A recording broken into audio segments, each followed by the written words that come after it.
Subscribe and press the bell icon to never miss a video from 2IITians. AP Gateway to IIT. ये video सिर्फ उन बच्चों के लिए है जो 10th में होते हुए भी IIT का सपना देख रहे हैं और उस सपने के लिए सीरियस हैं। ठीक है, बाकी जो बच्चे मैथ्स में स्ट्रगल कर रहे हैं, जिनका IIT सपना नहीं है या जो भी रीजन हो, वो बहुत कठिन नहीं करना चाहते, केवल बोर्ड्स पे फोकस करना चाहते हैं, वो ये वीडियो ना देखें तो अच्छा है। यहां पर हम लोग थोड़ा अच्छे लेवल, डिफिकल्ट लेवल पर फोकस करेंगे। और आप कमेंट्स में जरूर बताइएगा कि क्या डिफिकल्टी लेवल आप अचीव कर पा रहे थे। अगर आपको इससे भी डिफिकल्ट चाहिए तो इससे भी डिफिकल्ट हम लोग लेकर आएंगे। पहले इसे देखिए आप।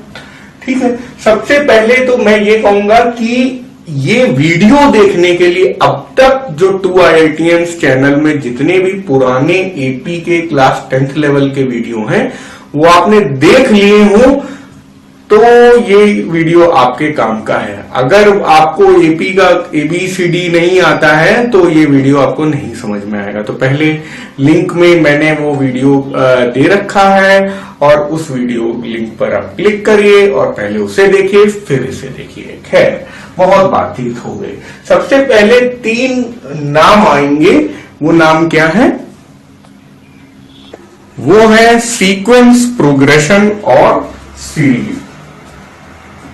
अब जैसे मैं मान लीजिए कोई सीरीज लिखता हूं 2 3 5 7 9 11 9 तो होगा नहीं। आप समझ रहे होंगे ये क्या हो रहा है। मैं जा रहा हूं प्राइम नंबर्स की ओर। ये जो सीक्वेंस है ये है प्राइम नंबर्स का। ठीक है, अब इधर मैं लिख रहा हूं 1 4 9, उसके बाद 16, उसके बाद 25, फिर dot dot dot.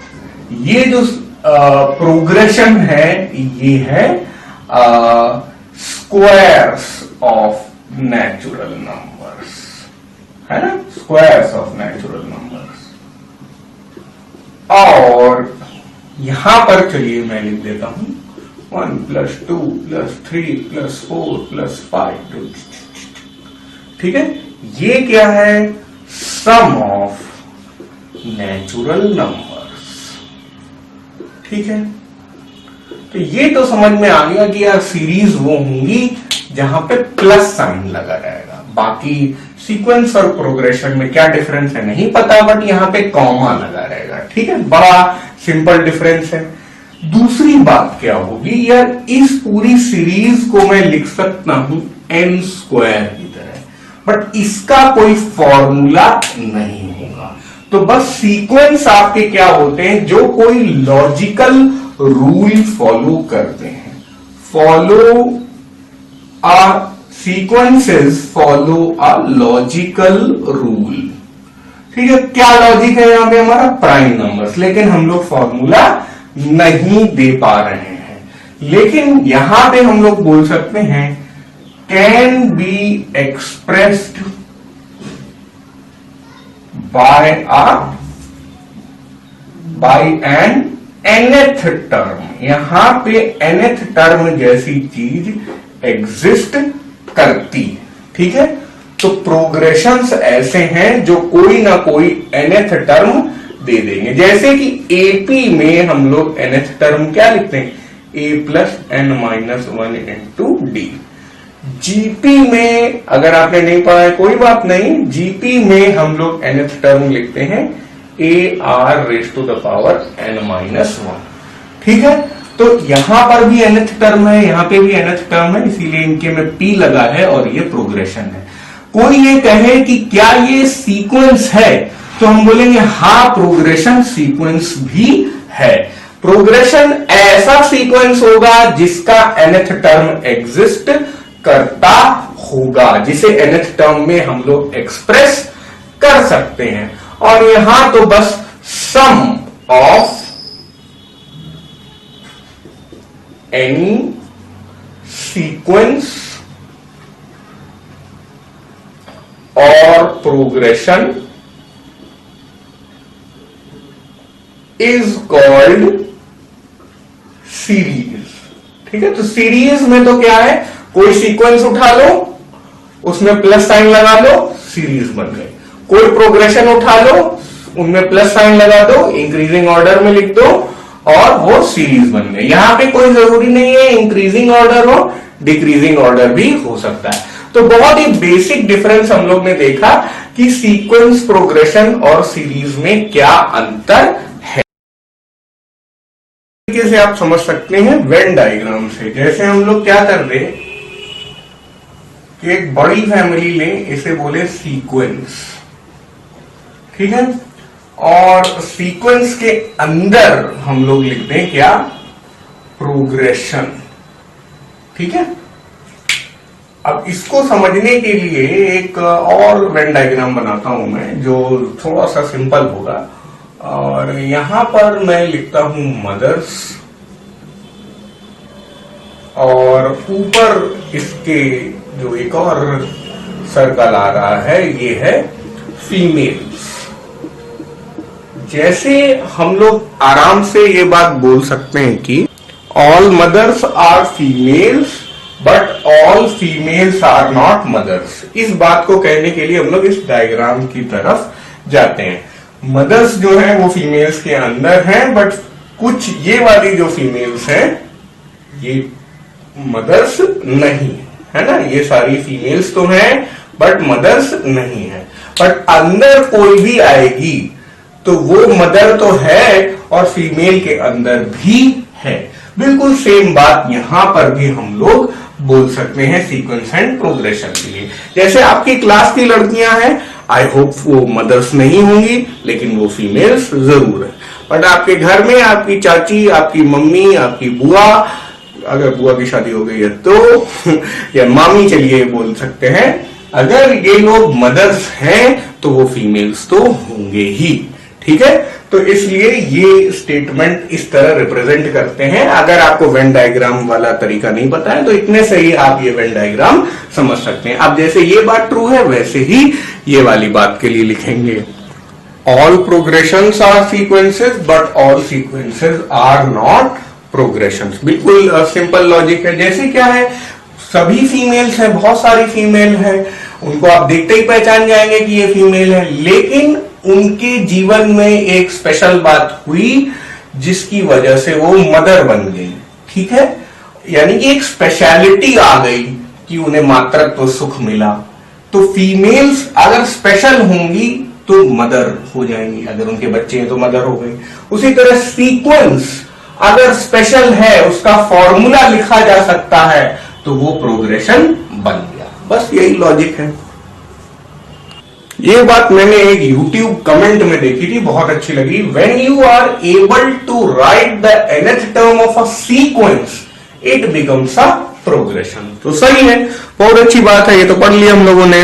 Write the first 3 terms of the sequence whose nth term is given like this। तो अब देखो यार, मैंने क्या बोला, सीक्वेंस का अगर nth टर्म लिखा जा सकता है तो वो प्रोग्रेशन बन जाता है। तो अगर इसी क्वेश्चन में ये सीक्वेंस की जगह प्रोग्रेशन भी लिख देते तो भी क्वेश्चन में कोई चेंज नहीं आता। ठीक है, तो सीक्वेंस लिख दिया, कोई दिक्कत नहीं। ये मतलब ऐसी मदर है जिनके बच्चा, ऐसी फीमेल है जिनका बच्चा हो चुका है, तो कोई दिक्कत नहीं है। ठीक है, और बहुत ही इजी हो सकता है, देखने में थोड़ा आपको डिफिकल्ट लग रहा हो, कोई प्रॉब्लम नहीं है, आप आराम से देख सकते हैं। फर्स्ट 3 टर्म्स लिखना है, लिख डालो भाई। A1 है ना, A1 क्या हो जाएगा, 1 plus minus 1 raise to the power 1 into 1 है ना, मल्टीप्लाइड बाई n भी है। n की जगह 1 डाल रहे हैं हम लोग, तो क्या हो जाएगा, 1 माइनस 1 की पावर 1 क्या हो जाएगा, -1 ही हो जाएगा, इंटू 1 हो गया। तो ये कितना हो गया, 1 माइनस 1 0, 0 इंटू 1 हो गया 0। ठीक है, उसी तरह A2 आ गया, 1 minus 1 raise to the power 2 into क्या हो जाएगा, 2 हो जाएगा यहाँ पे। ठीक है, तो ये कितना हो गया, 1 प्लस 1 हो जाएगा यार, देखो -1 का होल स्क्वायर हो जाएगा तो वो 1 ही हो जाएगा पॉजिटिव में, और यहाँ पे इंटू 2 तो ये हो गया 4। ओके, और उसके बाद A3 लिख दो, तो ये सब फालतू सवाल है ये, लेकिन अब आप बोलेंगे यार ये तो IIT JEE लेवल नहीं है, लेकिन इसी तरह की चीजों पर आप खड़े होंगे तब आप IIT तक पहुंच पाएंगे। इसलिए मैंने शुरुआत यहां से की है, आगे डिफिकल्टी लेवल जरूर बढ़ेगा। और ये फिर से -1 हो गया है ना, इंटू 3, तो 1 - 1 0, फिर से 0 हो चुका है। अब फर्स्ट 3 टर्म्स लिखे हम लोगों ने, इसमें क्या होगा फिर बाद में वो लोग पूछेंगे, 4 ऑप्शन बनाएंगे कि A3 - A1 ऐसा है कि नहीं है, which of the following are true और फॉल्स, ये सब तरह के क्वेश्चन वहां पे फॉर्मुलेट होते हैं। तो ठीक है, अभी हम लोगों ने सीक्वेंस समझा, सीक्वेंस में nth टर्म तो हमें आता ही है वैसे पहले से ही, और nth टर्म से नए नए टर्म प्रोड्यूस करना आ गए। तो यानी कि जो हमारा सीक्वेंस है वो कैसा है अभी तक, 0 4 0। आप कमेंट्स में बताइए कि A5 और A6 क्या होंगे, A5 क्या होगा और A6 क्या होगा। ठीक है, आप जरा कमेंट्स में बताइए। A5 तो तुरंत बता देंगे आप। The Fibonacci sequence is defined by, ये डेफिनेशन है फिबोनाची की। और if k is equal to k, कुछ ऐसा दिया हुआ, find k for n is equal to 4। बस यही तरीका है जिससे IIT आपको कंफ्यूज करती है डिफिकल्ट टर्म्स देकर। होता कुछ भी डिफिकल्ट नहीं है, सिलेक्शन तो बच्चों का ही होता है। मैं भी कभी बच्चा था तो मेरा सिलेक्शन हुआ था, आप अभी बच्चे हैं आपका भी सिलेक्शन होगा, अच्छे से पढ़ेंगे तो, है ना। टेंशन नहीं लेने का। पहली बात तो फिबोनाची देख के नहीं डरना है, वो कोई साइंटिस्ट है, मैथमेटिशियन है, ठीक है, अपना नाम उन्होंने ये सीरीज निकाली थी, लेकिन फिबोनाची काफी इंपॉर्टेंट है। आगे आप और सीनियर क्लासेस में आप देखेंगे तो इस सीरीज का यूज भी होता है। इनफैक्ट आप मतलब जब 12th पास हो जाएंगे तब फिबोनाची आपको दिखेगा, जब बहुत मैथ्स में आप घुस जाए तो। खैर उस पर नहीं जाऊंगा मैं। सीक्वेंस कैसे इन्होंने डिफाइन किया, सबसे पहले तो 2 टर्म इन्होंने खुद ही बता दिए कि पहला टर्म भी हमारा 1 है और दूसरा टर्म भी हमारा 1 है। A1 हमारा 1 है और A2 भी 1 है, ये लिखने का ये मतलब है। अब A3 कैसे निकालेंगे, A3 हम लोग निकालेंगे ऐसे, A3 is equal to A3 - 1 plus A3 - 2। सब लिख के दिखा रहा हूं मैं, वैसे ये सब मन में हो सकता है, ठीक है। तो A3 is equal to A2 plus A1, ठीक है। यानी कि A3 इज इक्वल टू हो जाएगा क्या, 1 + 1, अरे क्या दिक्कत है, A3 हो गया 2 हो गया अपना, ठीक है।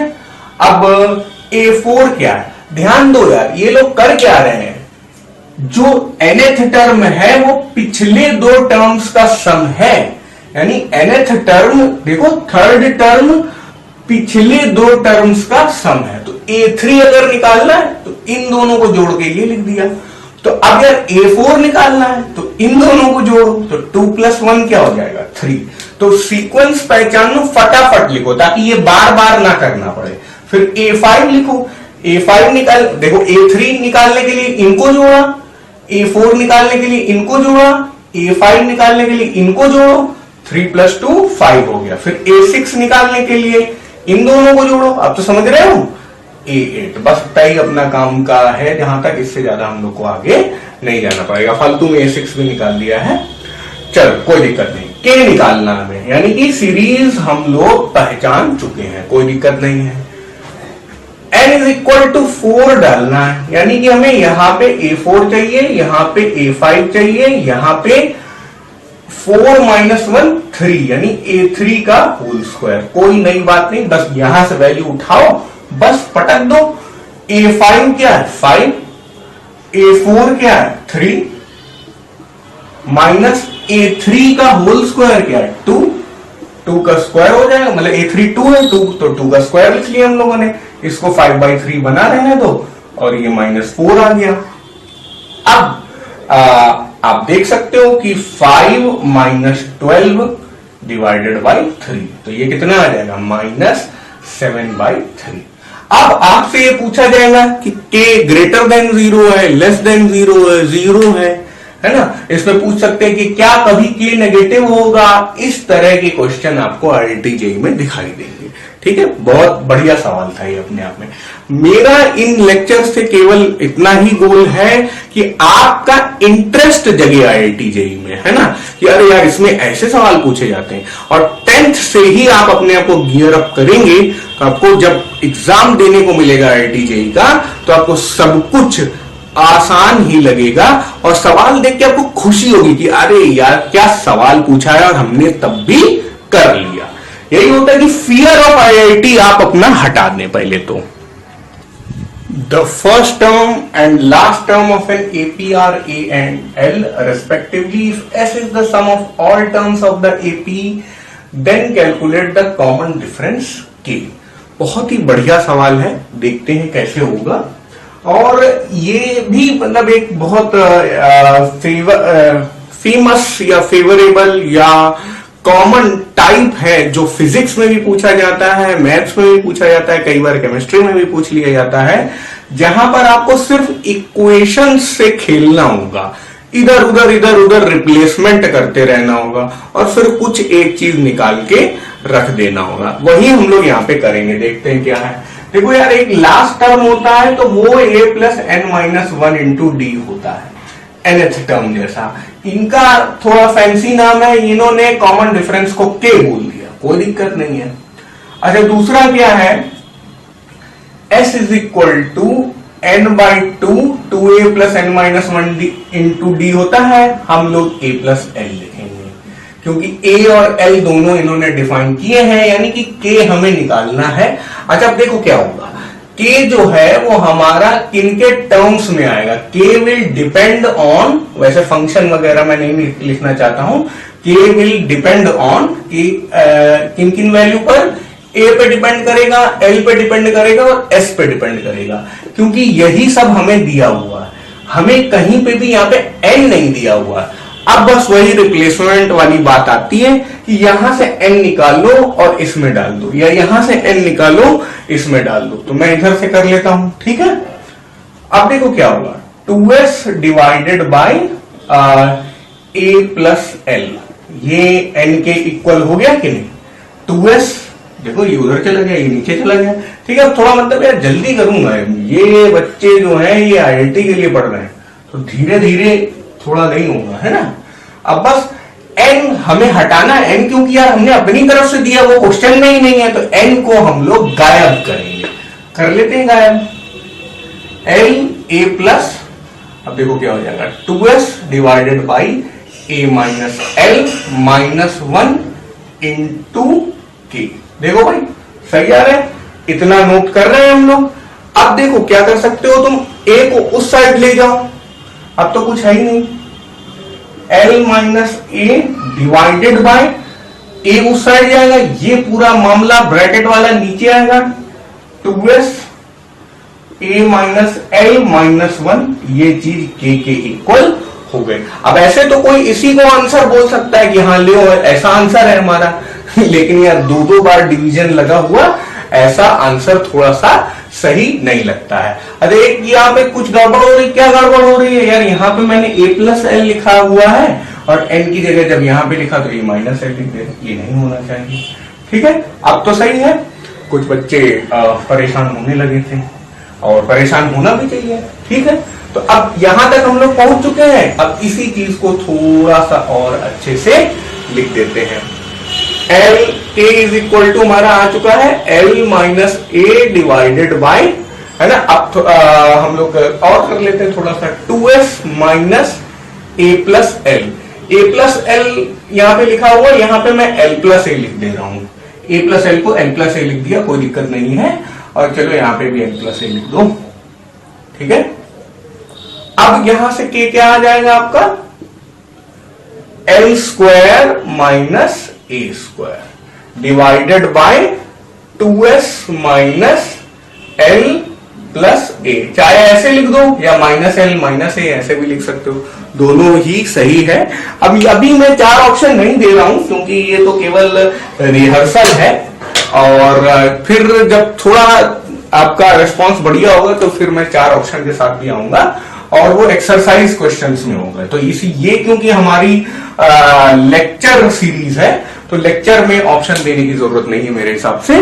सो दिस इज द आंसर। वैसे ये 11th क्लास की बुक्स में है ये क्वेश्चन, बट आप 10th में हैं और 11th के क्वेश्चन करे ले रहे हैं। यही मजा है कि आप कॉम्पिटिटिव एग्जाम के लिए प्रिपेयर हो रहे हैं। If Sn is the sum of n terms of an AP and it is given by Sn is equal to 5n square plus 3n, find the nth term। ये सवाल solve करने के लिए आपको मेरा बेसिक लेक्चर देखना पड़ेगा और उसमें मैंने क्या बताया है आप आराम से जाके देख लीजिए। वो फिर से मैं बता दे रहा हूं कि Sn माइनस 1 होता है an, उसी तरह जैसे an माइनस 1 होता है d। ठीक है, sum of n terms, sum of n minus terms, nth term n minus 1th term, common difference. तो इस बात का यूज करेंगे हम लोग। ये तो आपने रट ही लिया है लेकिन ये थोड़ा भूल जाते हैं बच्चे, तो इसी को यूज करते हैं। ठीक है, पहली बात तो हम लोग Sn माइनस 1 अलग से निकाल ले रहे हैं तो ज्यादा हम लोग को आराम रहेगा। Sn माइनस 1 5n माइनस 1 का होल स्क्वायर प्लस 3n। ठीक है, 5n square plus 1 minus 2n plus 3n। ठीक है, 5n square plus 5 minus 10n है ना, माइनस 10n प्लस 3n तो माइनस 7n। तो अब हमारा क्या हो जाएगा, an is equal to Sn minus 1। ठीक है, नाउ यही फॉर्मूला यूज किया हम लोगों ने। अब ये क्या हो जाएगा, Sn 5n स्क्वायर हो गया plus 3n minus 5n square minus 7n plus 5, ऐसा है। ठीक है, और अच्छा एक चीज ध्यान रखिएगा, यहां पे हम लोगों ने 3n लिखा है तो n की जगह n माइनस 1 किया और यहां n की जगह n ही करना क्या सही रहेगा? नहीं सही रहेगा।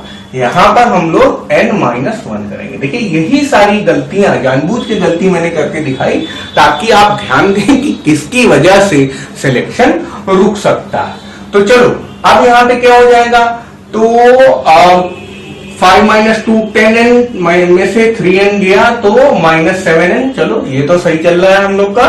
अब यहाँ पे 5 यहां से आया था तो माइनस 3 यहां पे और होगा तो 5 माइनस 3 क्या हो जाएगा, 2 हो जाएगा। सही है, तो यहां पर 2 लिख लो। है देखो कैसे गड़बड़ हो सकती है, यहां पे 2 लिख लिया और यहां पे 5n स्क्वायर प्लस 3n, ये तो Sn को सीधे सीधे लिख दिया, Sn माइनस 1 को ये लिखना था तो यहाँ पे अपन ने 2 कर लिया। अब सही चल रहे हैं हम लोग, सही चल रहे हैं तो कोई दिक्कत नहीं है, सही चलना भी चाहिए। ये कट गया। अब 3n माइनस 7n, 7 प्लस 3 कितना हो गया, 10 हो गया है ना, ये तो प्लस होने जा रहा है ना, 10 हो गया और ये माइनस साइन इसको मिलेगा तो 10n माइनस 2, बस कोई दिक्कत नहीं है, 10n माइनस 2। तो यही हमारा nth टर्म हो गया। This is the required nth term. अच्छा सवाल है ये भी और करके मजा आया होगा आपको। nth टर्म इस तरह हम लोग निकाल सकते हैं, यानी कि सम का अगर हमें टाइप दिया हुआ है तो nth टर्म का टाइप हम लोग आराम से निकाल सकते हैं।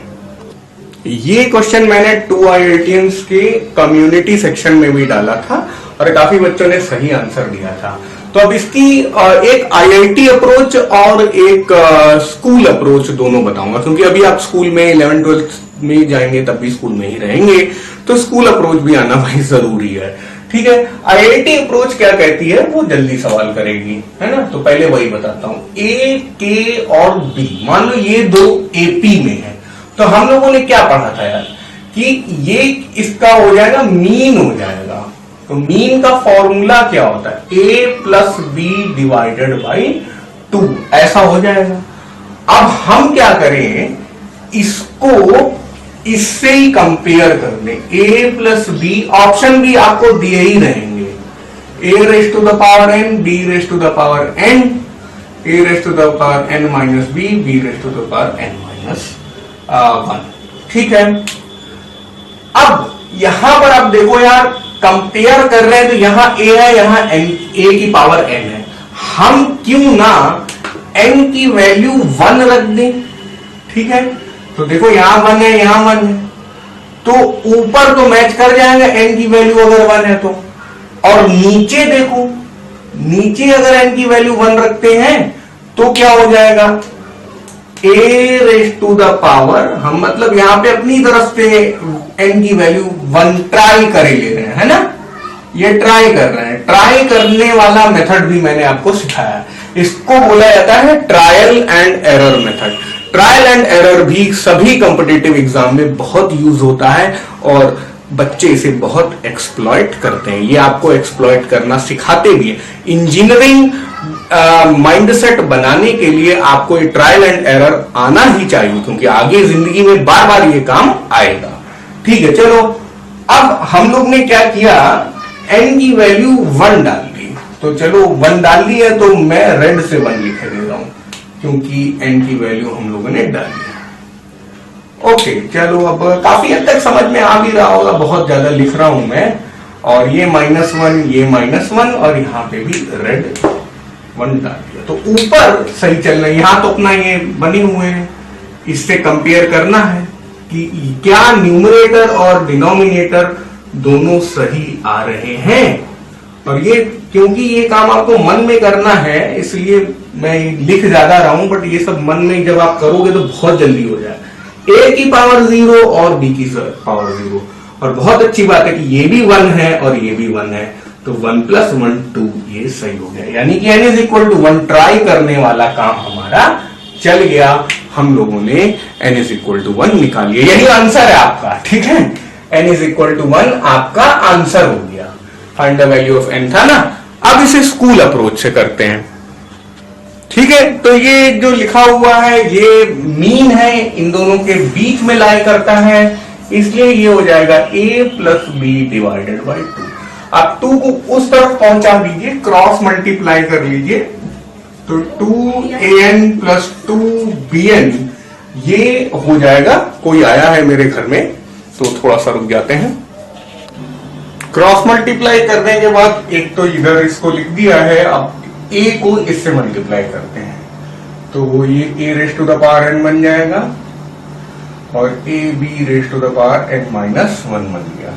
अब b को इससे मल्टीप्लाई करते हैं तो a⁻n - 1 और b, और फिर ये आ गया b⁻n। ठीक है, ऐसा करने के बाद अब जो एक जैसे टर्म हैं उनको एक तरफ ले जाते हैं। जैसे a⁻n मतलब यार इससे थोड़ा सा कम करेगा ना, और b⁻n इससे थोड़ा सा कम करेगा। ठीक है, और इसको चलो इस साइड ले जाते हैं और n वाला इधर ले आते हैं, -a⁻n - b। एक जैसे ये इनको बोल रहा हूं मैं, और दूसरे तरीके से भी कर सकते हैं आप, b⁻n - 1 और यहाँ पे -b⁻n।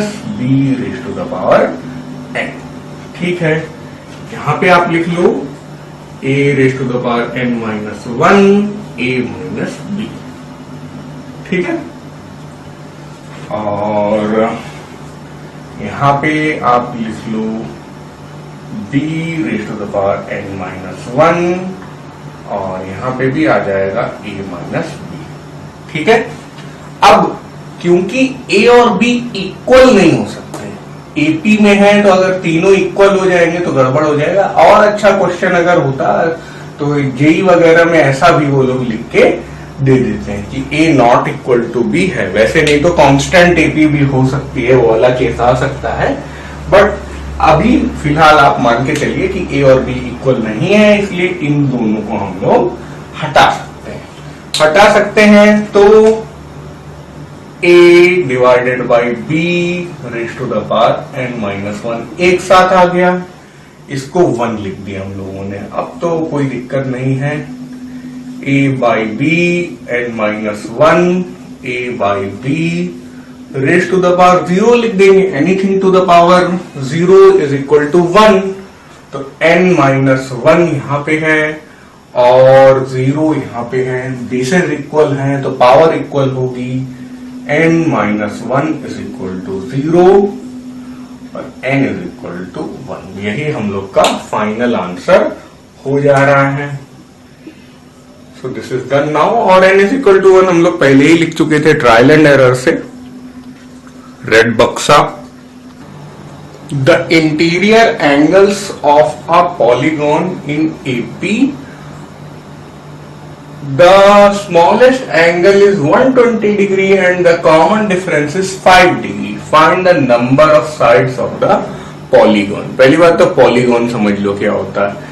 सबसे छोटा जो पॉलीगॉन होता है, सबसे कम नंबर ऑफ साइड्स का पॉलीगॉन होता है ट्राइंगल, फिर आ जाता है क्वाड्रिलेटरल, फिर आ जाता है पेंटागन, फिर आ जाता है हेक्सागन, और ऐसे चलते चले जाते हैं। 3 साइड्स, 4 साइड्स, 5 साइड्स, 6 साइड, ऐसे करके नंबर ऑफ साइड्स बढ़ते जाते हैं। इन सबको एक फैमिली में हम लोग बोलते हैं, उसको बोलते हैं पॉलीगॉन। ठीक है, तो बहुत ही बढ़िया सवाल है ये। क्यों बढ़िया है? क्योंकि यहाँ पर बहुत सारे चैप्टर्स के कॉन्सेप्ट यूज होंगे। इस तरह का सवाल करने के लिए आपकी लगभग मैथ्स तैयार होनी चाहिए। कैसे? इसमें AP तो है ही, क्वेश्चन में ही लिखा हुआ है, और इसमें पॉलीगॉन यूज हो रहा है, तो एक तरीके से बेसिक ज्योमेट्री यूज हो रही है। ठीक है, बहुत ज्यादा कठिन बात नहीं है, लेकिन और इसके साथ ही साथ आप थोड़ा सॉल्व करेंगे तो आप देखेंगे यहाँ पे क्वाड्रेटिक भी बनेगी, है ना। तो और तीनों ही काफी बिल्डिंग ब्लॉक्स हैं मैथमेटिक्स के, तो बहुत अच्छा सवाल है। तीनों को मिलाकर एक जगह रखा गया है एक ही सवाल में। तो सबसे पहली बात, एक चीज मैं बोलना चाहूंगा, जैसे sum of angles of a triangle, जैसे ये एंगल और ये तीनों एंगल को ऐड करें तो 180 डिग्री आता है। उसी तरह अगर हम लोग किसी क्वाड्रिलैटरल के चारों एंगल्स को ऐड करें तो कितना आता है? 360 डिग्री आता है।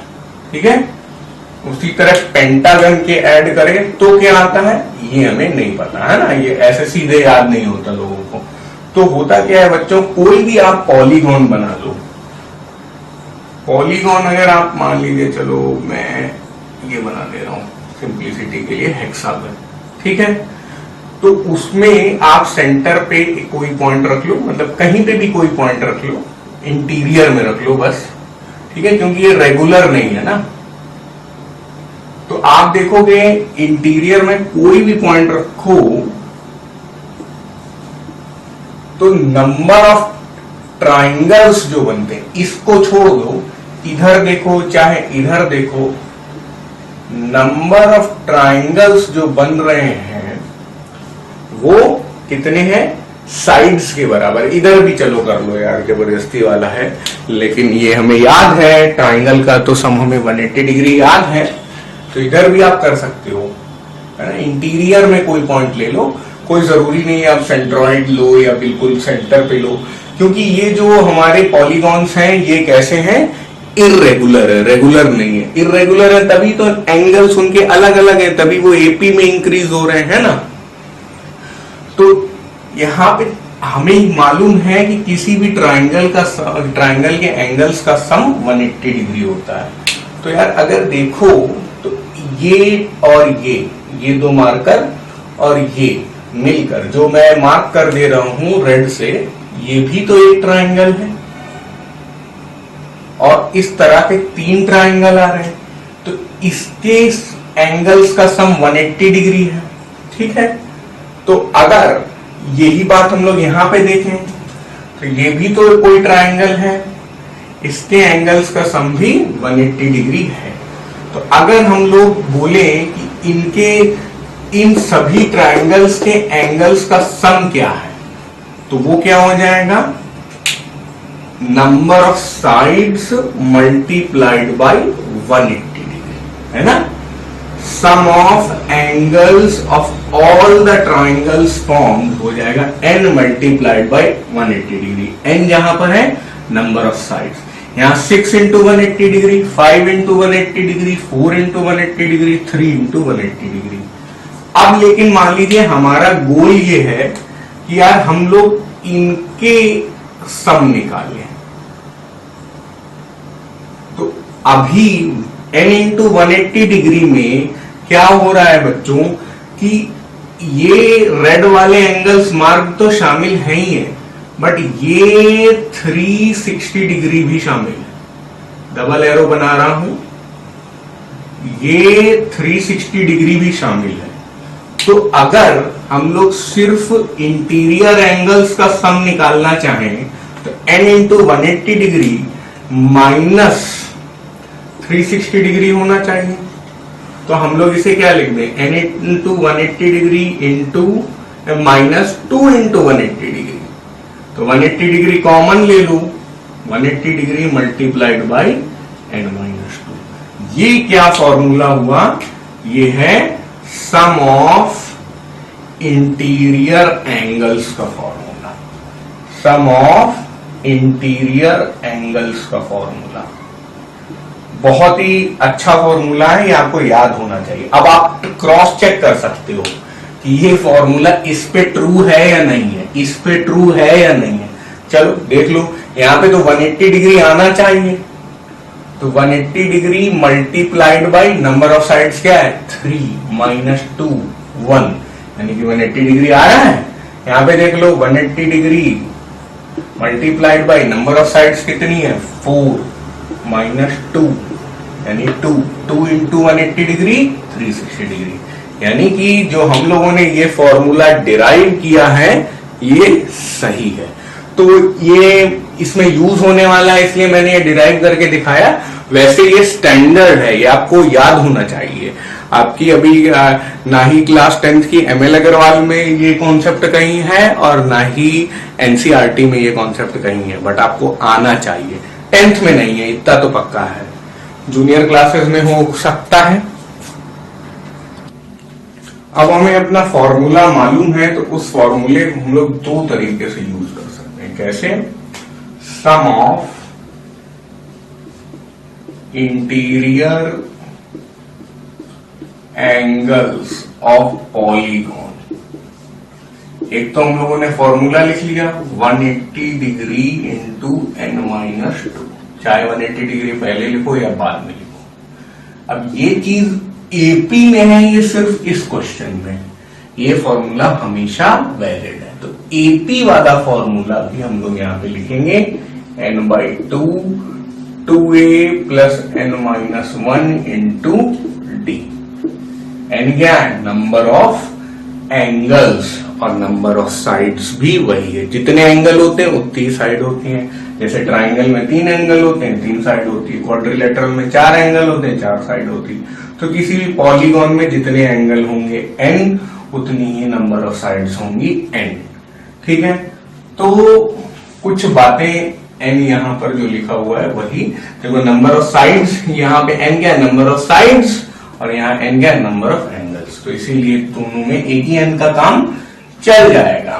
तो 180 degree n minus 2 n/2 2 into a क्या है 120 डिग्री, n माइनस 1 d क्या है 5 डिग्री।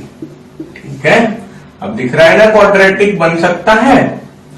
चलो, तो ये हो जाएगा 360 डिग्री n माइनस 2, और 2 इंटू 120 डिग्री 240 डिग्री n। फिर यहां पे क्या हो जाएगा, n मल्टीप्लाई हो जाएगा यहाँ पे n स्क्वायर, 5 यहां आ जाएगा, तो ऐसा। और फिर उसके बाद minus n into minus 1 minus n into 5 minus 5n। ठीक है, कुछ कुछ अपनी क्वाड्रेटिक बनते हुए दिखने लगी होगी अब आपको। ठीक है, अच्छा यहां पे भी थोड़ा कैंसिल कर देते हैं। सबसे पहली बात तो 5 से सब जगह डिवाइड हो जाएगा। ठीक है, तो 5 7 35 1 72 डिग्री n माइनस 2 डिग्री। अब आप लिखो चाहे ना लिखो, और फिर उसके बाद 5 से डिवाइड कर लो तो 5 4 जा 20, 4 बचा 48 इंटू n। ठीक है, और ये हो गया n स्क्वायर और ये हो गया -n, तो यहां पे हो जाएगा 47n। ठीक है, चलो सब कुछ उस तरफ ले जाएंगे। ये हो जा रहा है 72n और ये हो जा रहा है 2 7 14, 142 और यहाँ पे है 47n और ये है n स्क्वायर, है ना। अब तो बढ़िया क्वाड्रेटिक बनते हुए दिख रही है। ठीक है, तो अब 47 को उस साइड ले जाओ सब, या उसको इधर बुला लो, तो n स्क्वायर 47 में से 72 गया तो -25n और ये 142 इधर आ जाए। 142 नहीं है, 144 होना चाहिए, क्योंकि 72 इंटू 2 क्या हो जाएगा 144। ठीक है, तो अब हमें फैक्टर करने हैं, तो आराम से आप देख सकते हैं कि 25 को तोड़ना है 144 से। तो चलो कोशिश करते हैं, थोड़ा सा बराबर बराबर से कर लेते हैं। 12 से 25 बन सकता है क्या?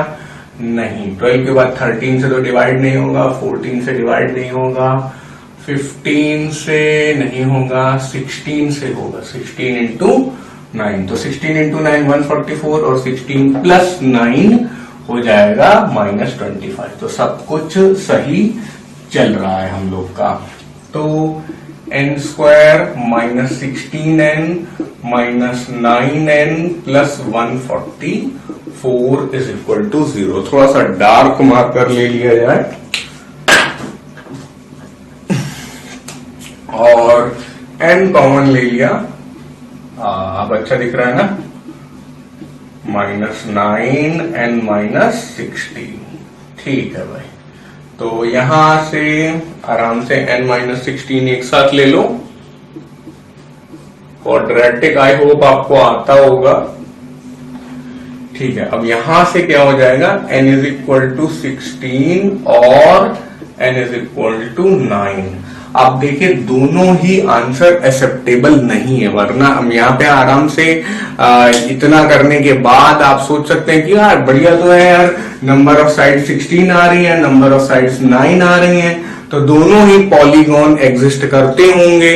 बट ऐसा नहीं है, थोड़ा सा यहाँ पे पेंच भी है। अब जैसे मान लीजिए हम मान लेते हैं हायर नंबर ऑफ साइड 16 है क्या, तो A16 यानी 16th एंगल क्या होगा हमारा, A प्लस 15D ऐसा होगा ना।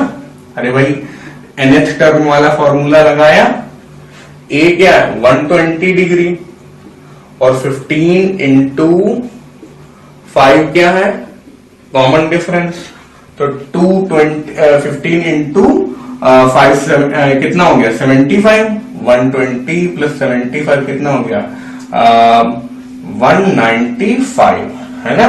तो अब यार यानी कि 16th वाला एंगल जो है हमारा 195 डिग्री आ रहा है, ये तो 180 डिग्री से ज्यादा है, यानी कि ये वाला एंगल नहीं हो सकता। अब मैं बताता हूं कि कैसे ये 180 डिग्री वाली बात और ध्यान से हम लोग समझें।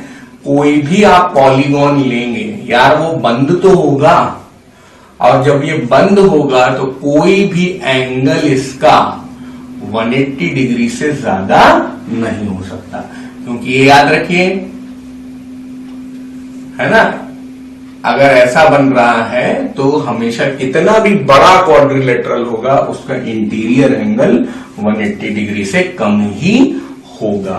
तो इसलिए 16th वाली वैल्यू हम लोग रिजेक्ट कर देंगे और 9th वाला करके देख लो भाई। 9th में क्या हो रहा है ना, 15 इंटू 9, 15 नहीं करेंगे यहाँ पे, इस बार 9th एंगल है तो हम लोग 8D करेंगे, तो 8 इंटू 5 40, तो ये कितना हो जाएगा 160। तो 160 डिग्री जो है वो 180 डिग्री से कम है, यानी कि ये कंडीशन सही है, इसलिए हमारी जो नंबर ऑफ साइड्स हैं वो आ जाएंगी कितनी, 9। तो यही हमारा फाइनल आंसर है। और बढ़िया सवाल था मेरे हिसाब से, तो तीन कॉन्सेप्ट यहां पे यूज हो रहे थे। So this is done now. The houses of a row are numbered consecutively from 1 to 49. Show that there is a value of x such that the sum of numbers of houses preceding the house numbered x is equal to the sum of houses following it. Find the value of x. पहले तो question को diagram से ही समझ लेते हैं। कह रहे हैं ये लोग कि बहुत सारे हाउसेस हैं, नहीं बना सकते हैं,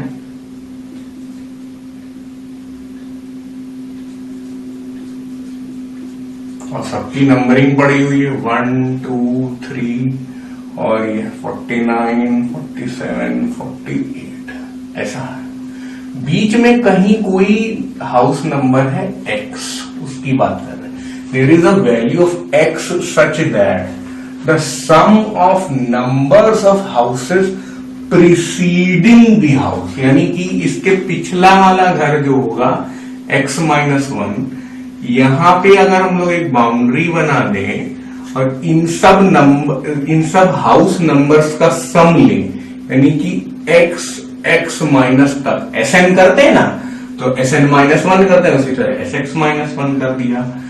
इस सम को हम लोग बोल सकते हैं ये किसके बराबर है, is equal to the sum of houses following it, यानी कि इसको नहीं गिनेंगे, इसके बाद वाले जो हाउसेस हैं उनका सम। तो इसके बाद वाले जो हाउसेस हैं उनका सम कैसे निकालेंगे, वो थोड़ा सा मुश्किल है निकालना।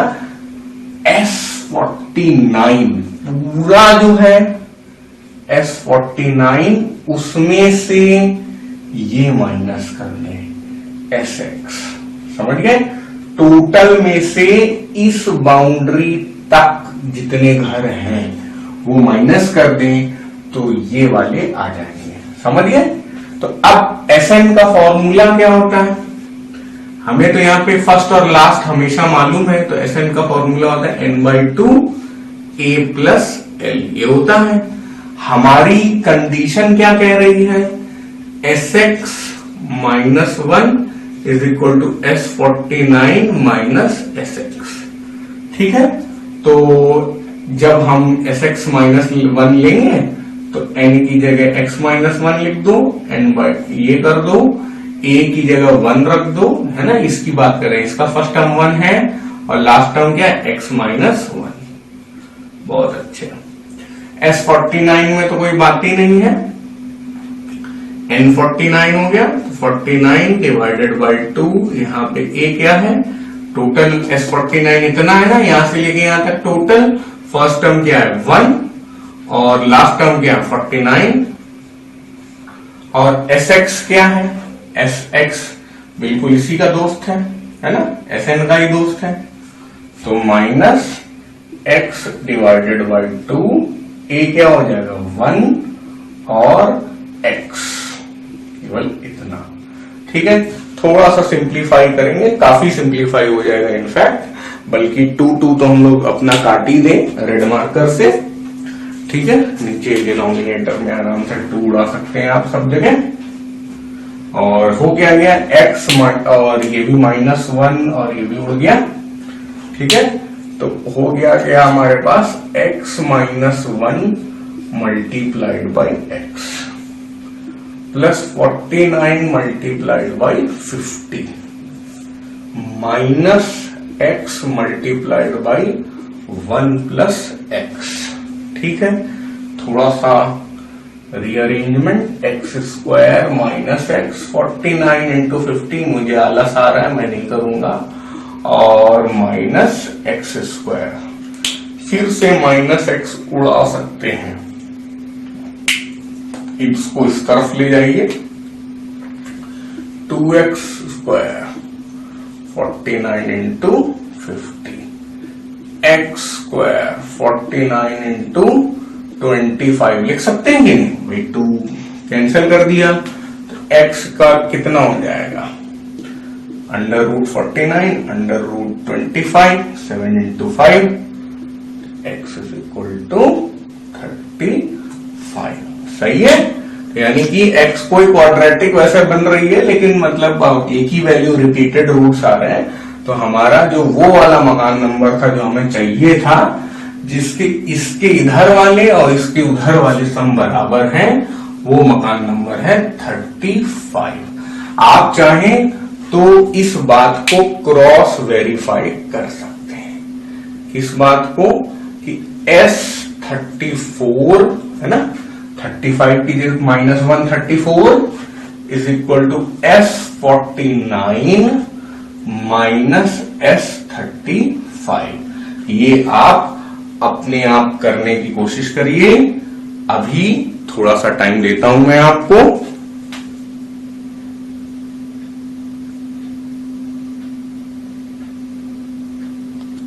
किया होगा आपने। देखो यार, हम लोग ये जानते हैं कि सिग्मा n जो होता है वो n into n+1 divided by 2 होता है। मतलब कि sum of natural numbers up to 34 क्या होता है, ये फॉर्मूला होता है इसका। तो या चाहे आप ये वाला भी फॉर्मूला लगा सकते हैं, कोई दिक्कत नहीं, बात तो वही है, ये वाला, ठीक है। तो 34 into 35 डिवाइडेड बाई 2 होना चाहिए किसके बराबर, 49 into 50 divided by 2 minus 35 into 36 divided by 2 के। तो 34 into 35 डिवाइडेड बाई 2 कितना हो जाएगा, ये आप कैलकुलेट करेंगे तो 1190 आएगा, और 49 into 50 डिवाइडेड बाई 2 आएगा, ये 2450 आएगा, और ये 1260 आएगा।